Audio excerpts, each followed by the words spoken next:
नमस्कार दोस्तों, जय जोहार। मैं कौशल तिवारी और बिहनिया संध्या में आपका स्वागत है। छत्तीसगढ़ में प्रवर्तन निदेशालय यानी ईडी ने कार्यवाही तेज कर दी है और अब 2 अफसरों के लापता होने को लेकर या जांच में सहयोग नहीं करने की बात को लेकर छत्तीसगढ़ शासन के मुख्य सचिव अमिताभ जैन को पत्र लिखा है।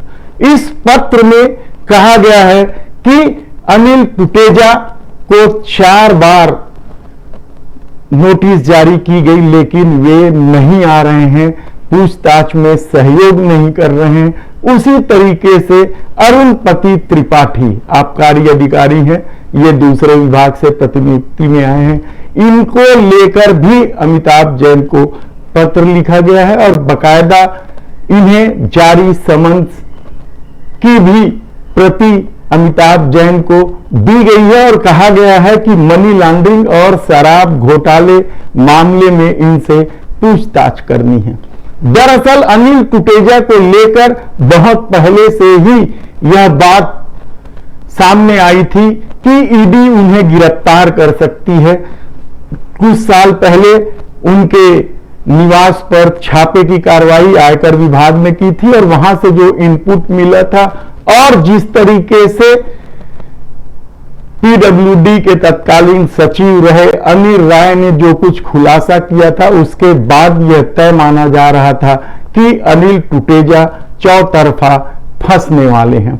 इसी तरीके से अरुणपति त्रिपाठी भी इस प्रदेश के लिए नया नाम नहीं है, बेहद ही चर्चित अफसर रहे हैं। रमन सरकार में भी उनके कारगुजारियों के किस्से हवा में तैरते रहे हैं, लेकिन राज बदलने के बाद भी उनकी भूमिका कम नहीं हुई, उनकी ठसक कम नहीं हुई और अरुणपति त्रिपाठी महत्वपूर्ण पद में बैठे रहे। एमडी थे वो मार्केटिंग कॉर्पोरेशन, जो छत्तीसगढ़ की एक संस्था है उसके।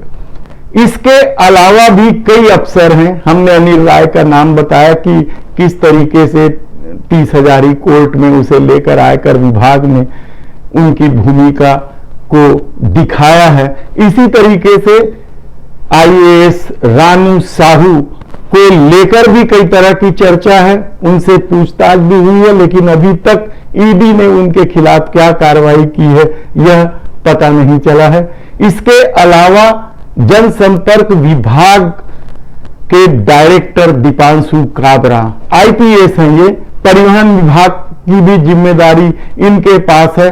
तो क्या परिवहन की तरफ भी ईडी ने कदम बढ़ा दिया? यह सवाल इसलिए उठ रहे हैं क्योंकि परिवहन विभाग और जनसंपर्क विभाग दोनों ही विभागों में घपले घोटाले की फेहरिस्त ईडी के पास सौंप दी गई है कुछ शिकायतकर्ताओं द्वारा और कहा जा रहा है कि बहुत जल्द दीपांशु काबरा भी घेरे में आ सकते हैं। लेकिन उनके नागपुर कनेक्शन की भी चर्चा बेहद गर्म है। ऐसे में क्या दीपांशु काबरा की गिरफ्तारी होगी, यह सबसे बड़ा सवाल है।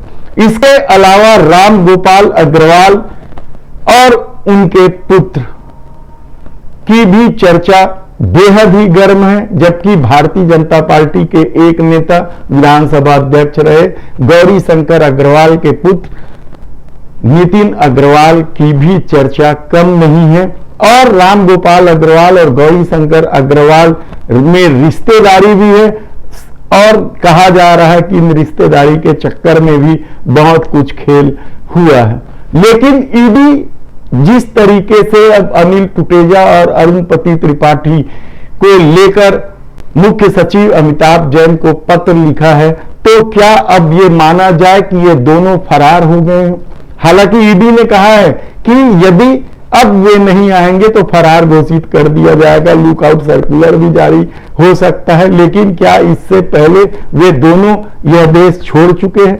ऐसे कितने ही सवाल हैं जो ईडी की कार्रवाई या ईडी के पत्र के बाद अब उठने लगे हैं और कहा जा रहा है कि बहुत सारे अधिकारी भी अभी दहशत में हैं और वे ईडी के कदम का इंतजार कर रहे हैं। हमने कुछ अधिकारियों के आपके सामने नाम गिनाया, अनिल राव, दीपांशु काबरा कुमार, रानू साहू जैसे नाम तो चर्चा में है ही हैं। इसके अलावा भी आबकारी विभाग के दर्जन भर से ज्यादा अफसरों को समन्स जारी किया गया है, छापेमारी की कार्रवाई की गई है।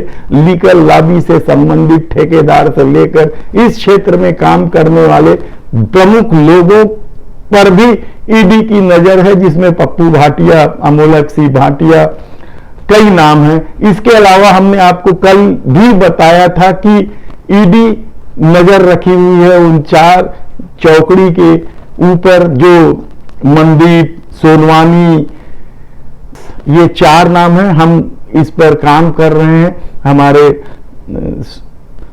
लोग जो पत्रकार साथी हैं वे लगे हुए हैं इनकी पूरी डिटेल खंगालने की कि आखिर ये चारों क्या बला हैं और किस तरीके से आयकर विभाग के दायरे में पहले आए और अब ईडी की नजर में शामिल हैं।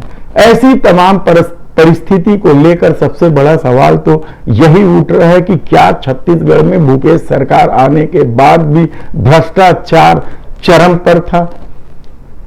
लगातार तबादला करके प्रशासन में कसावट लाने की कोशिश भूपेश बघेल की क्या असफल हो चुकी थी, या फिर जिस तरीके से विपक्ष एटीएम बता रहे थे क्या उस पर भी कुछ खेल हुआ है। ऐसे कितने ही सवाल है जो मुख्यमंत्री भूपेश बघेल की तरफ उंगली उठा रहे हैं। हालांकि उनके परिवार वालों के भी कुछ नाम हवा में हैं, लेकिन अभी तक कंफर्म कुछ नहीं होने की वजह से हम ज्यादा कुछ नहीं बोल रहे हैं। लेकिन जिस तरीके से ईडी अब लगातार कदम बढ़ा रही है और चर्चा तो ये है कि कर्नाटक चुनाव के बाद ईडी की कार्रवाई छत्तीसगढ़ में तेज होगी और कई बड़े अफसर और कई बड़े नेता भी इसकी जांच के दायरे में आने वाले हैं। धन्यवाद।